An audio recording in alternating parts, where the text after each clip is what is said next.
Students, last class में हमने पढ़ा था पैरेलल लाइंस एंड ट्रांसवर्सल। तो आज हम पैरेलल लाइन एंड ट्रांसवर्सल के बेस पे कुछ क्वेश्चंस करने वाले हैं। तो स्टार्ट करते हैं एक्सरसाइज 6.2। तो वीडियो को स्टार्ट करने से पहले अगर आपने मेरे चैनल को सब्सक्राइब नहीं किया है तो प्लीज़ सब्सक्राइब करें, लाइक करें और शेयर करें। तो सबसे पहले एक्सरसाइज 6.2 क्वेश्चन नंबर 1। देखो क्वेश्चन नंबर 1 में हमें क्या गिवन है इन फिगर 6.28। तो 6.28 फिगर की बात चल रही है, बोल रहा है यहाँ पे find the values of x and y and then show that A B parallel C D. कि हमें जो यहाँ पे डायग्राम गिवन है, इस डायग्राम में एक्स और वाई की वैल्यूज हमें क्या करना है, फाइंड करना है। और एक्स और वाई को फाइंड करने के बाद फिर हमें यहाँ पे शो करना है कि A B and C D क्या है, यहाँ पे पैरेलल है। तो देखो सबसे पहले इस गिवन डायग्राम में ये हमें एक क्या रखी है, ए बी एक लाइन है, सी डी एक लाइन है और ये जो लाइन है एक, मान लेते हैं इस लाइन को सपोज करो ये टी। ये जो टी क्या है, ये एक तरीके से ट्रांसवर्सल है। अब हमें सबसे पहले निकालना है एक्स एंड वाई। अब यहाँ पे देखो एक बात नोट करना कि यहाँ पे हमें ये गिवन नहीं है कि A B parallel C D है, ठीक है। तो यहाँ पे ये A B parallel C D हमें गिवन नहीं है, ये हमें प्रूफ करना है, ठीक है। तो इसलिए यहाँ पे जो हमने पैरेलल की कंडीशन पढ़ी थी वहाँ पे वो सब हम यहाँ पे यूज नहीं कर सकते अभी कि अल्टरनेट एंगल्स इक्वल होते हैं। तो हमें ये सब नहीं करना। तो सबसे पहले हमें निकालना है एक्स। अब देखो ये एक्स और ये एंगल 50, ये हमारा क्या है, एक लीनियर पेयर बन रहा है। तो यहाँ से एक्स प्लस 50 इक्वल टू क्या हो जाएगा, 180। क्यों? क्योंकि ये हमारा क्या बना रहा है, लीनियर पेयर। क्योंकि एक ही लाइन पर दोनों एंगल लाई कर रहे हैं, ये स्ट्रेट लाइन हो गया और ये एक तरीके से इस पे रे है, तो दोनों क्या बनाएगा, दोनों का सम 180। तो यहाँ से x कितना आ जाएगा, 180 माइनस 50। तो x कितना आ गया यहाँ से, ये आ जाएगा 130 डिग्री, ठीक है।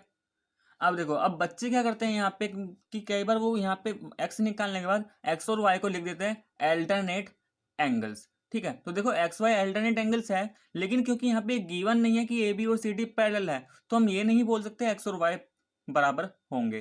तो ये तो हमें प्रूफ करके लेकर आना, इसलिए पैरेलल की कंडीशन यहाँ पे नहीं अप्लाई करेंगे, हम वाई को निकालेंगे।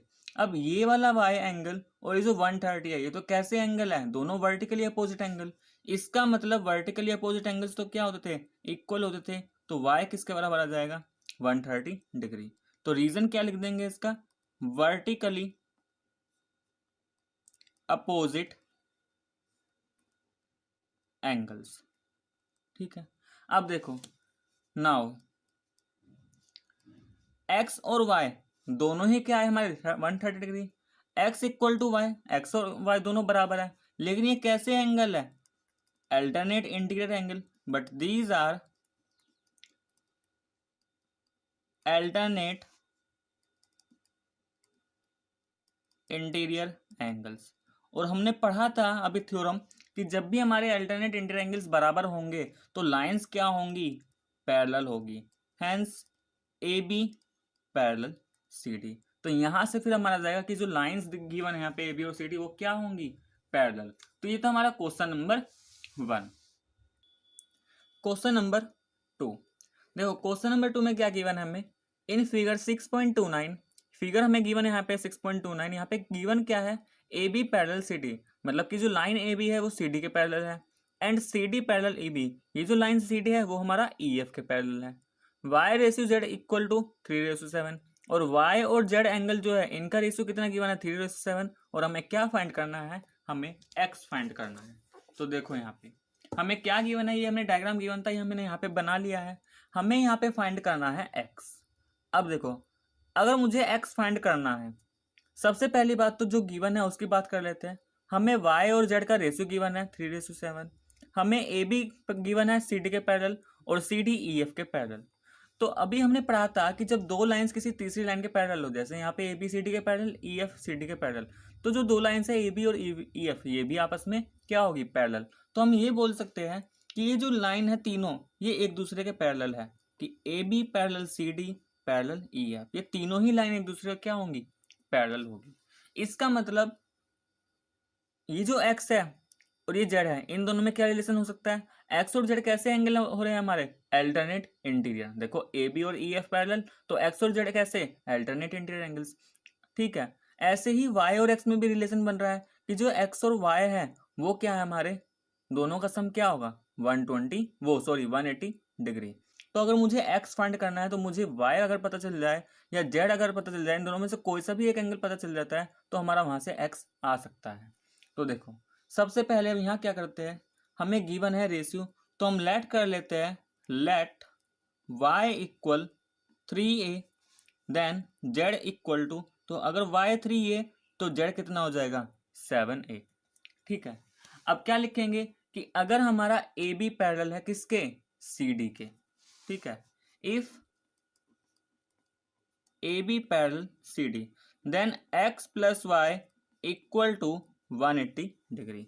और 180 डिग्री क्यों होगा, क्योंकि ये कैसे एंगल बना रहे हैं, को इंटीरियर एंगल्स या फिर interior angle on the same side of transversal. यहाँ पे मैंने आपको 3-4 नाम बताए थे, तो हम यहाँ पे लिख लेंगे सिर्फ को इंटीरियर एंगल्स। तो ये तो हमारा एक इक्वेशन बन गया। ठीक है, अब देखो, अब इस एक्स और जेड में भी तो रिलेशन है, ये एक्स और जेड क्या है, अल्टरनेट इंटीरियर एंगल्स। तो अगर ए बी पैरेलल है किसके, ई एफ के, if A B parallel E F की, जब ए बी और ई एफ पैरेलल होगा तो हम बोल सकते हैं कि जो एक्स है वो किसके बराबर, जेड के। तो ये कितना हो जाएगा 1, सॉरी ये तो इक्वल आ जाएगा। ये आ गया हमारा इक्वेशन नंबर 2। अब इस एक्स की वैल्यू को हम यहाँ पे पुट कर देते हैं। ठीक है, तो क्या लिखेंगे, put this value of x in equation 1। Equation 1 में हम इसका पुट कर देंगे, तो होगा क्या, जब मैं यहाँ पे x को z से रिप्लेस करूंगा तो ये क्या आ जाएगा z plus y equal to 180। और मुझे z और y पता है लेकिन इन टर्म्स ऑफ a, तो मैं z और y की वैल्यू रखूंगा, a के लिए सोल्व करूंगा और a की वैल्यू यहाँ पे आ जाएगी, तो फिर हमारा वहां से yz आ जाएगा। तो देखो होगा क्या, इसको हम आगे सोल्व करते हैं। इक्वेशन क्या बन जाएगी हमारी, जब हमने इसको फर्स्ट इक्वेशन में पुट किया z plus y equal to 180, z किसके बराबर है 7a, y किसके बराबर 3a, इक्वल टू कितना 180। तो यहाँ से क्या आ जाएगा 10a इक्वल टू 180 और a कितना 180 बाय 10। इसका मतलब a की वैल्यू कितनी आ गई 18। अब देखो, अब हमने अभी पढ़ा था कि जो x है हमें तो सिर्फ x फाइंड करना है ना, तो अभी हमने पढ़ा जो x है वो किसके बराबर z के, और z किसके बराबर था 7a। तो सिर्फ हम यहाँ पे 18 की रख देते हैं एक ही जगह। ठीक है, सिंप्लीफाई कर लेते हैं, तो 7 8 जा 56, 7 जा 7 प्लस 5 12 126 डिग्री। तो सिर्फ हमें यहाँ पे x फाइंड करना था, इसलिए हमने क्या फाइंड किया z, क्योंकि हमें y फाइंड करने के लिए नहीं बोला तो इसलिए हमने यहाँ पे y की वैल्यू पुट नहीं की। तो यहाँ से आ जाता है हमारा x equal to 126 degree. Question number 3, question number 3 में बोल रहा है इन फिगर 6.30, ये हमें गिवन है figure 6.30, if A B parallel C D, ये जो ए बी और सी डी है ये दोनों क्या दे रखा है, हमें पैरेलल दे रखा है। E F perpendicular C D, E F इस सी डी पे क्या बना रहा है परपेंडिकुलर, यानी ये जो ई एफ है सी डी के साथ कितना एंगल बनाएगा 90। ठीक है, and angle G E D angle हमें गिवन है 126 डिग्री। हमें फाइंड करने हैं ये तीन angles, angle A G E, angle G E F and angle F G E. तो देखो ये हमें डायग्राम गिवन था, हमने यहाँ पे इसको बना लिया है। सबसे पहले हमें क्या गिवन था, ए बी और सी डी पैरेलल है, ई एफ और सी डी परपेंडिकुलर, इसका मतलब ये जो एंगल होगा ये हमारा कितना होगा, ये 90 डिग्री होगा। ठीक है, एंगल जी ई डी 126, तो जी ई डी कौन सा एंगल होगा जी ई डी, इसका मतलब ये पूरा एंगल हमें दे रखा है, कितना दे रखा है ये पूरा एंगल 126 डिग्री। ठीक है, अब हमें निकालना क्या है यहाँ से ए जी ई, तो ए जी ई कौन सा एंगल होगा ए जी ई, इसका मतलब एक तो हमें ये एंगल फाइंड करना है, दूसरा हमें जी ई एफ निकालना है, जी ई एफ का मतलब जी ई एफ, ये वाला एंगल फाइंड करना है। ठीक है, और थर्ड है यहाँ पे एफ जी ई, तो देखो एफ जी ई, तो हमें ये एंगल फाइंड करना है। तो ये तीन एंगल्स हमें यहाँ पे फाइंड करने हैं। ठीक है, तो देखो क्या करेंगे, यहाँ पे सबसे पहले हमें ये एंगल पता है कितना, ये हमारा 90 है, और हमें ये टोटल भी पता है कितना 126। तो देखो इस डायग्राम में हम लिख सकते हैं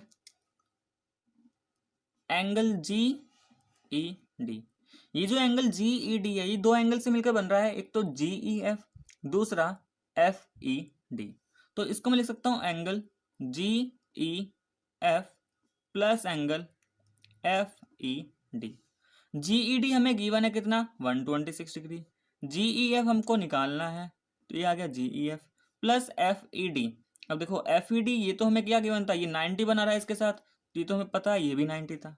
सिंप्लीफाई कर लेंगे इसको, 126 minus 90 equal to angle G E F. तो यहाँ से एंगल जी ई एफ कितना आ जाएगा, सोल्व करेंगे तो 36 डिग्री। तो यहाँ से हमारा एंगल जी ई एफ तो कितना आ जाएगा 36 डिग्री। अब देखो एक एंगल तो हमारे यहाँ से आ गया, अब हमें ये ए जी ई और एफ जी ई और निकालना है। तो देखो हमें गिवन है ए बी जो था वो किसके पैरेलल है, सी डी के।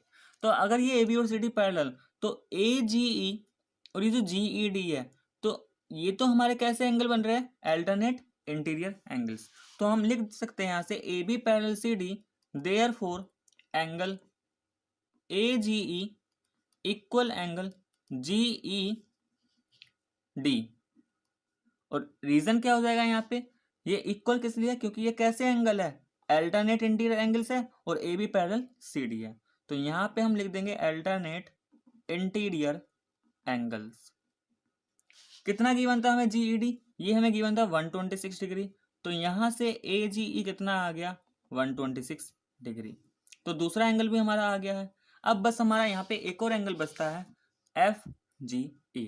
तो देखो ये वाला एंगल इस एंगल के साथ मिलकर क्या बना रहा है, लीनियर पेयर बना रहा है, क्योंकि ये भी क्या है, एक लाइन है और ये जी ई क्या है, उस पर एक रे है। ठीक है, तो ए बी क्या है, हमारा एक लाइन है, A B is line and G E is ray. तो जब भी किसी लाइन के ऊपर एक रे ड्रॉ करते हैं तो वो दो एंगल बनते हैं और दोनों एंगल का सम कितना होता है 180 डिग्री। तो फिर हम लिख सकते हैं angle A G E plus angle F G E equal to कितना 180 डिग्री, क्योंकि ये हमारा क्या बना रही है, लीनियर पेयर। तो ये क्या बना रहा है यहाँ पे, लीनियर पेयर। अब देखो ए जी ई तो हम ऊपर फाइंड कर चुके हैं, तो ये 126 degree plus F G E equal to 180 degree. हमें क्या फाइंड करना है, एफ जी ई फाइंड करना है। तो एंगल एफ जी ई कितना हो जाएगा 180 माइनस 126। तो यहाँ से एंगल एफ जी ई कितना आ जाएगा, सिंप्लीफाई कर लेते हैं तो ये आ जाएगा हमारा 54 डिग्री। तो ये था हमारा क्वेश्चन नंबर 3। तो स्टूडेंट्स आपको मेरा वीडियो कैसा लगा प्लीज़ कमेंट करके ज़रूर बताना, और अगर वीडियो अच्छा लगा हो तो प्लीज़ लाइक करें, शेयर करें।